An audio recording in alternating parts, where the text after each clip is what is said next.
আসসালামু আলাইকুম। আজ আমরা জানব বরফ থেরাপি কেন ও কিভাবে, সাথে থাকতেছে সতর্কতা।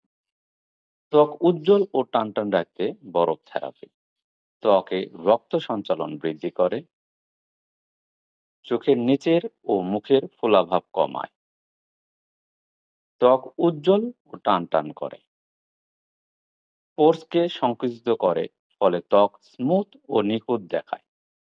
অয়েলি স্কিনে সেবাম নিয়ন্ত্রিত করে, মানসিক চাপ কমাতে সহায়ক। ঘুম থেকে উঠে প্রাণহীন ফেসের জন্যই বরফ থেরাপি। কিভাবে এই পদ্ধতিটি নিবেন? মুখ পরিষ্কার করে ধুয়ে নিন। একটি বাটিতে ঠান্ডা পানি ও বরফের টুকরা নিন। চোখ বন্ধ করে মুখটি পানিতে ৫ থেকে ১০ সেকেন্ড ডুবিয়ে রাখুন। ৩০ সেকেন্ড বিরতি নিয়ে আবার ৫ থেকে ১০ সেকেন্ড। এভাবে ৩ থেকে ৫ বার করতে পারেন। সর্বোচ্চ ১০ সেকেন্ড প্রতিবার। হাইপার সেনসিটিভ ত্বকের জন্য ডার্মাটোলজিস্টের পরামর্শ নিন। বরফ সরাসরি ত্বকে ঘষবেন না।